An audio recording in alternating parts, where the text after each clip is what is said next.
What's up, Next Steps coaches and leaders? Thank you for everything that you do. Thank you for leading so well and loving so well as we get ready to finish this year off well, which I can't believe I'm saying, and get into a new year and start well. There's just a few vision, culture, and practical things that I wanted to share just with us for us to communicate and lead and follow up with our teams. And these past couple of weeks, we've been blessed to have Pastor Jenna, who's our Next Step Central support, be there. Even Pastor Drell got to take a step back and just observe and check things out when Pastor Quay was here. And we've even had Pastor Charles here one of the weekends as well. And so we just had a lot of other eyes and a lot of other people to see things with a different perspective. And so they share some really good feedback that I want to share with us and for us to communicate with our team so that we can continue to grow and reach more people for God. And a lot of these things are just little things. They're not big or bad.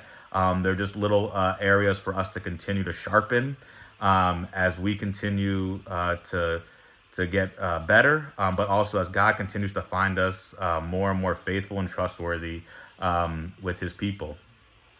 And so I just want to start with our vision. Our vision, as you know, is we exist to lead people to become fully engaged followers of Jesus. And one of the main ways we do this is by touching someone's heart, which simply is seeing them, connecting with them, and leaving them with hope. When we get to serve, we get to see people, connect with them, and leave them with hope. And this brings an impact in their life, an influence, and a change in their life that we can't underestimate, we can't take for granted. It's literally helping people, bridge people from where they're at to God or closer to him. And so a couple ways that we can continue to refine and grow and just be more effective in reaching people and helping to lead the lost be found, the found to be set free, and the free to be empowered to make kingdom impact is by living out a couple of these practicals that are for our Next Steps team as a whole, some of them specifically for specific sub-teams, but as leaders and coaches of the Next Steps team, it's good for all of us to know all of these, especially since sometimes we have team members or ourselves that are crossing over to different sub-teams to help out. So a main one for all three teams is starting this Sunday, which I need your help to make sure that we are communicating and following up with, is every serve team member must have some kind of lanyard, badge, or name tag. This is a non-negotiable. This is a part of our culture. This is who we are. It's part of the seeing and connecting. We want to make sure that people, they can see a name. And that helps. It's disarming, and it helps them know who this person's name is, and build a connection.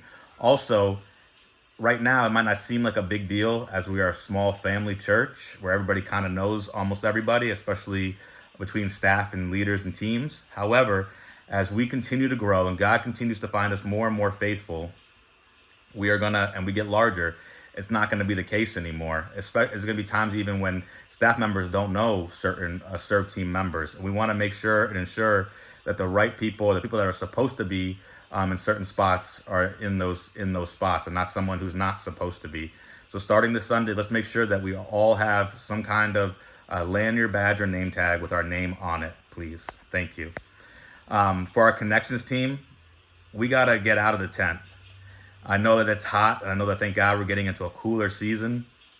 But the reality is we have to be out of the tent, in between the tent and the street, facing the street when people are coming in, actively looking for those we don't recognize and seeking to make a connection with them.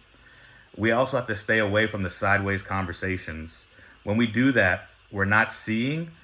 Also, we're not showing that we're open or ready to receive when somebody does come by. I know that our hearts are in the right place, but when we're out there for that 15 to 30 minutes, no matter how hot or no matter how much we haven't seen somebody that we know and want to connect with them, we just have to know that we're out there for the one. And it's a sacrifice that's worth making.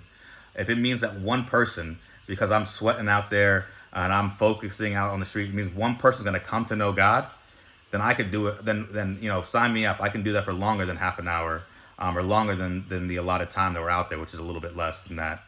Um, for our prayer team, something similar. We got to have our heads up when we're at the altar, especially during experiential moments. We got to have our heads up and our eyes open, and be ready and welcome and looking for people that are making their way to the altar. This is not our time to have a moment, or to be getting with God. And I don't hear what I'm not saying. This is why house-wide prayer is super important for us. We have this. They don't. People attending don't have that. Also, going back to the sideways conversation, this is why our gatherings are so important. It's an opportunity outside of being on the serve team, for us to connect with those that we know, or those on our team. And so is the downtime that we have, where we can connect if we need to, with team members, when we're not out there during the service.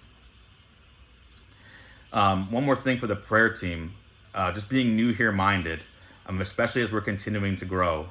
No matter how you feel, no matter who you see, we cannot step from the altar into where the attendees are and go up to somebody. That needs to happen either before or after the service. I know that, again, our hearts are in the right place, but that is just something that we need to steer away from, being new here focused. Lastly, for empowerment track, most of us, we're going to try to be in equip and hosting, and creating that more welcoming, inviting, and building connections environment, but also be ready to be open as well to jump onto the prayer team or the connections team, and to have these filters as well, so that we're having consistent representation and flow, that allows us to continue to see people and to connect with them and to leave them with hope and help lead them to become more fully engaged followers of Jesus. Thank you very much. Lastly, one more thing. Let's encourage our teams to get to team night. Let's do what we can. This is for them. Let's do what we can to get them signed up. Not just telling them to sign up. Let's encourage them. Let's share the why, and then let's take a next step with them. Let's have them do it with us. But when they can get there November 3rd, it's between 6 and 9 at Fort Myers. This is an opportunity for them to get filled up, to get loved on, and to be celebrated, which they deserve. All glory to God.